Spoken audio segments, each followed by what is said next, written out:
Pre మార్కెట్‌కి సంబంధించిన ప్రధాన అంశాలు చర్చించుకుందాం. ముందుగా మిత్రులందరికీ స్వాగతం. ఈరోజు జూలై 14వ తారీఖు మంగళవారం. ముందుగా ఏడీఆర్స్ సెంటిమెంట్ ఎలా ఉందనేది పరిశీలన చేసినట్లయితే డాక్టర్ రెడ్డీస్ ల్యాబ్స్ ఏడీఆర్స్ మాత్రం 2% పైన నెగెటివ్‌గా క్లోజ్ అయింది. హెచ్‌డీఎఫ్‌సీ బ్యాంక్ స్లైట్ నెగెటివ్‌గా ఉంది. ఐసీఐసీఐ బ్యాంక్, విప్రో, ఇన్ఫోసిస్ ఏడీఆర్స్ మాత్రం పాజిటివ్‌గా ఉన్నాయి. ముఖ్యంగా ఐటీ సెక్టార్ నుంచి విప్రో, ఇన్ఫోసిస్ ఏడీఆర్స్ అయితే 1% పైన పాజిటివ్‌గా క్లోజ్ అవ్వడం జరిగింది. ఏడీఆర్స్ నుంచి మిక్స్డ్ సంకేతాలు అయితే కనిపిస్తూ ఉన్నాయి. ఇండియాకి సంబంధించిన ప్రైమరీ సెక్టర్స్ నిన్నటి రోజున ఏ విధంగా క్లోజ్ అయినాయి అనేది పరిశీలన చేసినట్లయితే నిఫ్టీ ఎఫ్ఎంసీజీ అనేది టాప్ లూజర్గా క్లోజ్ అయింది. ఇండియా డిఫెన్స్, ఎంఎన్సీ కూడా టాప్ లూజర్స్ లిస్టులోకి వచ్చాయి.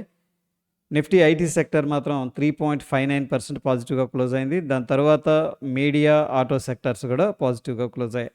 మొత్తం మీద 60% పైన ఏంటంటే ఇండియాకి సంబంధించిన ప్రైమరీ సెక్టర్స్ నెగిటివ్గానే క్లోజ్ అయ్యాయి.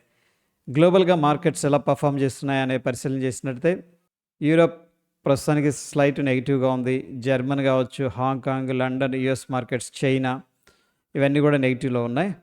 France, Asia market, Japan, Russia, South Korea అనేది పాజిటివ్గా ఉన్నాయి. గ్లోబల్గా మార్కెట్స్ అయితే మిక్స్డ్ సంకేతాలు అనేది ఇస్తూ ఉన్నాయి. యుఎస్కి సంబంధించిన టాప్ 30 కంపెనీస్ నిన్నటి రోజున ఏ విధంగా క్లోజ్ అయినాయి అనేది పరిశీలన చేసినట్లయితే ఇంటెల్ 6% పైన టాప్ లూజర్గా క్లోజ్ అయింది. ఎన్విడియా కూడా లాస్లో క్లోజ్ అయింది. బోయింగ్, కేటర్పిల్లర్, హనీవెల్, హోమ్ డిపార్ట్ కూడా టాప్ లూజర్స్గా క్లోజ్ అయ్యాయి.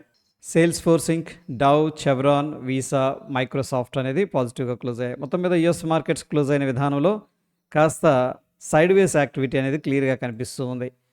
గ్లోబల్గా ఎకనామిక్ క్యాలెండర్ అనేది పరిశీలన చేసినట్లయితే నిన్నటి రోజున ఎటువంటి మేజర్ ఈవెంట్స్ అనేవి లేవు. ఈరోజు సాయంత్రం 6 గంటలకి యూఎస్కి సంబంధించి సిపిఐ అంటే ఇన్ఫ్లేషన్ నంబర్ అనేది రిలీజ్ అవుతుంది. ఈ డేటాని బేస్ చేసుకొని మార్కెట్ తదుపరి డైరెక్షన్ అనేది తీసుకోవడానికి పాసిబిలిటీస్ అయితే కనిపిస్తూ ఉన్నాయి. ఇండియాకి సంబంధించిన ఎకనామిక్ క్యాలెండర్ అనేది పరిశీలన చేసినట్లయితే నిన్నటి రోజున బ్యాలెన్స్ ఆఫ్ ట్రేడ్, దాని తర్వాత ఇన్ఫ్లేషన్ డేటా అనేది రిలీజ్ అయింది. బ్యాలెన్స్ ఆఫ్ ట్రేడ్స్ అంటే ఇంపోర్ట్స్, ఎక్స్పోర్ట్స్కి మధ్య వ్యత్యాసం అనమాట. సో యాక్చువల్గా ఏంటంటే ఇంపోర్ట్స్ అనేది ఇంక్రీజ్ అయ్యాయని చెప్పేసి యాజ్ కంపేర్ టు ఎక్స్పోర్ట్స్ మనకు అది ప్రీవియస్గా కూడా ఉంది. బట్ ఈసారి ఆ డిఫరెన్స్ అనేది కాస్త పెరిగింది. ఇన్ఫ్లేషన్ వచ్చేసరికి ప్రీవియస్ ఏదైతే 3.93 ఉందో దానికంటే కాస్త ఎక్కువగా వస్తుందని చెప్పేసి ఎక్స్పెక్ట్ చేసింది మార్కెట్. దాన్ని మించి ఇంకొంచెం ఎక్కువగా ఇన్ఫ్లేషన్ అనేది పెరగడం జరిగింది. ఈరోజు ఎటువంటి మేజర్ ఈవెంట్స్ అనేవి లేవు. యుఎస్ మార్కెట్స్ సమరీ అనేది పరిశీలన చేసినట్లయితే ముఖ్యంగా ఏంటంటే అమెరికా ఇరాన్ మీద ప్రతిదాడులు అనేది సిగ్నిఫికెంట్గా చేయడం జరిగింది. ప్రస్తుతానికి ఈ రెండు కంట్రీస్ మధ్య కాన్ఫ్లిక్ట్ అనేది ఇంక్రీజ్ అయింది. ఇరాన్ మాత్రం స్ట్రైట్ ఆఫ్ హర్మూజ్ ద్వారా ఏవైతే నౌకలు అనేది ట్రావెల్ చేస్తున్నాయో అవి 20% ట్యాక్స్ అనేది పే చేయాలని చెప్పేసి చెప్పడం జరిగింది. దీంతో ఏంటంటే అంతరాయం ఏమైనా ఏర్పడుతుందేమో అని చెప్పేసి క్రూడ్ ఆయిల్ ప్రైసెస్ అయితే నిన్నటి రోజున 10% అనేది పెరిగింది. సో దీనివల్ల ఇన్ఫ్లేషన్ భయాలు అనేది మార్కెట్లోకి ఎంటర్ అయ్యాయి. ఇక ఆర్టిఫిషియల్ ఇంటెలిజెన్స్, టెక్నాలజీ ఓరియంటెడ్గా ఉన్న స్టాక్స్లో హెవీగా సెల్ ఆఫ్ అనేది జరిగింది. యుఎస్ మార్కెట్స్ సమరీ అనేది పరిశీలన చేసినట్లయితే నస్డాక్ 1.5% పైన నెగిటివ్గా క్లోజ్ అయింది. S&P 500 కూడా అండ్ డౌ జోన్స్ కూడా నెగిటివ్లో క్లోజ్ అవ్వడం జరిగింది. ఫ్యూచర్ అండ్ ఆప్షన్స్లో ఈరోజు టాటా ఎల్ఎక్సీ అనేది రిజల్ట్స్ అయితే అనౌన్స్ చేస్తుంది. సో చూద్దాం, టాటా ఎల్ఎక్సీ లాంగ్ టర్మ్ వ్యూలో కొన్ని షేర్స్ అనేది ఉన్నాయి నా దగ్గర. ఇక మార్కెట్ అవర్స్లో కానీ రిజల్ట్స్ అనేది అనౌన్స్ చేసింది అనుకోండి, వోలటాలిటీ ఉండే అవకాశం ఉంటుంది. కేన్స్ టెక్నాలజీస్ వచ్చేసరికి ప్రస్తుతానికి ఫ్యూచర్ అండ్ ఆప్షన్స్లో బ్యాన్ లిస్ట్లో ఉంది. దీంట్లో మనం ఫ్యూచర్స్ అండ్ ఆప్షన్స్ ట్రేడ్ చేయకూడదు. క్యాష్ మార్కెట్ బై సెల్ అనేది చేసుకోవచ్చు. సైలో ఐనాక్స్ విండ్ అనేది ప్రాబబ్లీ బ్యాన్ లిస్ట్లోకి వెళ్ళడానికి పాసిబిలిటీస్ అయితే కనిపిస్తూ ఉన్నాయి. నిఫ్టీకి సంబంధించిన హీట్ మ్యాప్ అనేది పరిశీలన చేసినట్లయితే నిన్నటి రోజున ఐటీ సెక్టర్స్ సిగ్నిఫికెంట్గా రైజ్ అయినాయి. టీసీఎస్ టాప్ గైనర్గా క్లోజ్ అయింది. హెచ్సిఎల్ టెక్ మహీంద్రా, ఇన్ఫోసిస్ అన్నీ కూడా పాజిటివ్గా క్లోజ్ అయ్యాయి. టాప్ లూజర్స్లోనేమో Grasim, Tata steel, Nestle India, doctor Reddy's labs, Maruti Suzuki అనేది కనిపిస్తుంది. మొత్తం మీద నిఫ్టీ 50 కంపెనీలు ఏవైతే ఉన్నాయో వాటిలో 60% దాకా అయితే నెగిటివ్గానే క్లోజ్ అవ్వడం జరిగింది.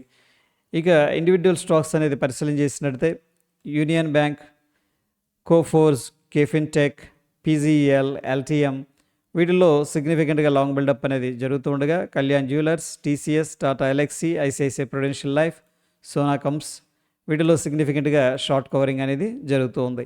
BDL, GVTND, ICICI general insurance, DMart, VMM వీటిలో సిగ్నిఫికెంట్గా షార్ట్ బిల్డప్ అనేది జరుగుతూ ఉండగా మారుతిలో మాత్రం సిగ్నిఫికెంట్గా లాంగ్ అన్వైండింగ్ అనేది జరుగుతూ ఉంది. ఫ్యూచర్ అండ్ ఆప్షన్స్లో ఉన్న స్టాక్స్లో సెంటిమెంట్ ఎలా ఉందనేది పరిశీలన చేసినట్లయితే లాంగ్ సైడ్ 35%, షార్ట్ సైడ్ 52%. మొత్తం మీద సెల్ ఆన్ రైజ్ ఫాలో అవుతున్నట్టున్నారు. నేను సెంటిమెంట్ అయితే ఓవరాల్గా బేరిష్గానే కనిపిస్తుంది ఇంటర్ప్రిటేషన్ ప్రకారం. ఇక నిఫ్టీకి సంబంధించిన ఫ్యూచర్ చార్ట్ అనేది పరిశీలన చేస్తూ వస్తూ ఉన్నాం. నిన్నటి రోజున గ్రీన్లోనే క్లోజ్ అయింది. అయినప్పుడు కూడా గత 3 రోజుల నుంచి కూడా మార్కెట్లో ర్యాలీ ఏదైతే జరుగుతుందో అది కంప్లీట్గా షార్ట్ కవరింగ్ ర్యాలీయే అన్నట్టు డేటా అనేది ఇన్ఫర్మేషన్ ఇస్తుంది. ఈరోజు నిఫ్టీ 50లో ఎక్స్పైరీ అనేది ఉంది. పార్టిసిపెంట్ వాయిస్ డేటా అనేది పరిశీలన చేసినట్లయితే ఎఫ్ఐఎస్ ఇండెక్స్ ఫీచర్స్ ద్వారా బేరిష్గా ఉన్నారు, స్టాక్స్ ద్వారా కూడా బేరిష్గా ఉన్నారు. ప్రొపరైటరీ ఇండెక్స్ ఫీచర్స్ ద్వారా బులిష్గా ఉన్నారు, క్లయింట్ స్టాక్ ఫీచర్స్ ద్వారా బులిష్గా ఉన్నారు, డిఐస్ స్టాక్ ఫీచర్స్ ద్వారా బేరిష్గా ఉన్నారు, స్టాక్స్లోనేమో బాయింగ్ అనేది చేస్తూ ఉన్నారు. మొత్తం మీద ఎఫ్ఐఎస్ 3062 కోట్లు క్యాష్ మార్కెట్లో సేల్ చేసినట్టు తెలుస్తుంది. డిఐస్ ఏమో 2172 కోట్లు క్యాష్ మార్కెట్లో బై చేశారు. ఎఫ్ఐఎస్ సెల్ చేస్తూ మార్కెట్ను డ్రాగ్ చేస్తూ ఉండగా డిఐస్ బై చేస్తూ మార్కెట్కి అయితే సపోర్ట్ చేస్తున్నారు. ఇండియా విక్స్ అనేది పరిశీలన చేసినట్టయితే నిన్నటి రోజున 13.28 దగ్గర క్లోజ్ అయింది. 8.39% ఇండియా విక్స్ అనేది రైజ్ అయింది. ఇండియా విక్స్ రైజ్ అవుతుందంటే ఇండియన్ మార్కెట్స్లో వాలటిలిటీ సిగ్నిఫికెంట్గా పెరుగుతుందని చెప్పేసి అర్థం చేసుకోవచ్చు. డాలర్ ఇండెక్స్ అయితే ప్రస్తుతానికి స్ట్రాంగ్ అవుతూ ఉంది. Dow Jones industrial average futures నిన్నటి రోజున పైకి వెళ్ళింది కానీ అక్కడ నుంచి కాస్త రిజెక్షన్ జరిగింది, నెగిటివ్గానే క్లోజ్ అయింది. ఈరోజు మనం చూస్తున్న సమయానికి 49 పాయింట్లు నెగిటివ్గా ఉంది. నిఫ్టీ 50 అనేది పరిశీలన చేసినట్లయితే నిన్నటి రోజున చక్కగా గ్రీన్లో అయితే క్లోజ్ అయింది. ప్రస్తుతానికి 24,395 అనేది రెసిస్టెన్స్ లెవెల్ అయితే కనిపిస్తుంది. 23,831 స్ట్రాంగ్ సపోర్ట్ ఉంది. బ్యాంక్ నిఫ్టీలో 58,901 ఇమీడియట్ రెసిస్టెన్స్ ఉంది. 56,869 అనేది ఇమీడియట్గా సపోర్ట్ ఉంది. సెన్సెక్స్లో 78,414 immediate resistance, 76,330 immediate support. Gift Nifty అనేది పరిశీలన చేసినట్లయితే నిన్నటి రోజున చక్కగా గ్రీన్లో క్లోజ్ అయింది. ఈరోజు గ్యాప్ డౌన్ జరిగింది. మనం చూస్తున్న సమయానికి 183 పాయింట్లు నెగిటివ్గా ఉంది. నంబర్ అనేది పరిశీలన చేసినట్లయితే 24,035 దగ్గర గిఫ్ట్ నిఫ్టీ ఫ్యూచర్ అనేది ట్రేడ్ అవుతుంది. మన నిఫ్టీ ఫ్యూచర్ ఏమో 24,242 దగ్గర క్లోజ్ అయింది. మొత్తం మీద 207 పాయింట్లు నెగిటివ్గా కనిపిస్తుంది.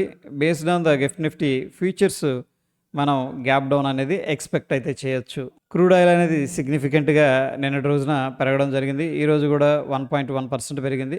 క్రూడ్ ఆయిల్ పెరుగుతుంది కాబట్టి మార్కెట్లో ఇన్ఫ్లేషన్ ఫియర్స్ అనేది ఉన్నాయి. గోల్డ్ వచ్చేసరికి హెవీగా ప్రాఫిట్ బుకింగ్ అనేది జరుగుతుంది. న్యాచురల్ గ్యాస్ అయితే ప్రస్తుతానికి సైడ్ వేస్ కనిపిస్తుంది. బిట్కాయిన్లో కూడా కాస్త సెల్లింగ్ ప్రెషర్ అనేది కనిపిస్తూ ఉంది.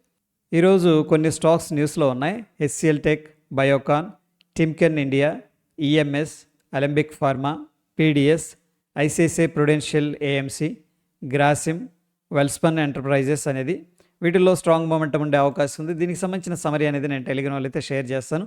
టెలిగ్రామ్ లింక్ అనేది స్క్రీన్ మీద కనిపిస్తుంది. దాని త్రూ మీరు జాయిన్ అవ్వచ్చు. టెక్నికల్గా ఇండికేటర్స్ ఏం చెప్తున్నాయి అనేది పరిశీలన చేసినట్లయితే డౌ జోన్స్ డైలీ టైం ఫ్రేమ్లో న్యూట్రల్ ఉంది, లోవర్ టైం ఫ్రేమ్లో కూడా న్యూట్రల్గా ఉంది. నిఫ్టీ 50 వచ్చేసరికి డైలీ టైం ఫ్రేమ్లో స్ట్రాంగ్ బై ఇండికేషన్ ఇస్తుంది, లోవర్ టైం ఫ్రేమ్లో మాత్రం సైడ్ వేస్ ఇండికేషన్ ఉంది.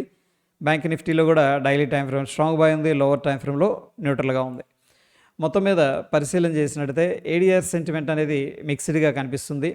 ఇక గ్లోబల్గా మార్కెట్స్లో కూడా పెద్దగా పాజిటివ్గా అయితే ఏం కనిపించట్లేదు. దాని తర్వాత గిఫ్ట్ నిఫ్టీ ఫ్యూచర్స్ అనేది పరిశీలన చేసినట్లయితే ఈరోజు స్ట్రాంగ్ గ్యాప్ డౌన్ అనేది అడ్వైస్ చేస్తుంది. ప్రస్తుతానికి ఏంటంటే క్రూడ్ ఆయిల్ ప్రైసెస్ అనేది పెరుగుతున్నాయి. యుఎస్ ఇరాన్ కాన్ఫ్లిక్ట్ అనేది ఇంక్రీజ్ అవుతుంది. At the same time artificial intelligence, tech ఓరియంటెడ్గా ఉన్న స్టాక్స్ ఏవైతే ఉన్నాయో అవి మంచి రిజల్ట్స్ అనేది అనౌన్స్ చేసినప్పుడు కూడా ఇన్వెస్టర్స్కి కాన్ఫిడెన్స్ అనేది రావట్లేదు. అంటే ఈ యొక్క స్ట్రెంగ్త్ కంటిన్యూ అవుతుందా లేదా అని చెప్పేసి ఎప్పటికప్పుడు రైజ్ అవ్వగానే ప్రాఫిట్ బుకింగ్ అనేది చేసుకుంటూ ఉన్నారు. అందుకని మార్కెట్లు ప్రెషర్లో ఉన్నాయి. ప్రస్తుతం సిచ్యువేషన్లో ఇంపార్టెంట్ రెసిస్టెన్స్ దగ్గర అయితే మనం సెల్లింగ్ ఆపర్చునిటీ అనేది ప్లాన్ చేసుకోవచ్చు. ఫ్రెండ్స్, ఇది ప్రీ మార్కెట్కి సంబంధించిన ఇంపార్టెంట్ అప్డేట్స్. ఎటువంటి క్రిటికల్ అప్డేట్స్ ఉన్న టెలిగ్రామ్లో షేర్ చేస్తాను. వీడియో ఇన్ఫర్మేటివ్గా అనిపిస్తే తప్పకుండా లైక్ చేసి మీ యొక్క సపోర్ట్ అనేది తెలియజేయండి. మరొక ఇంట్రెస్టింగ్ ఎపిసోడ్ మళ్ళీ కలుసుకుందాం. Stay tune. ధన్యవాదాలు.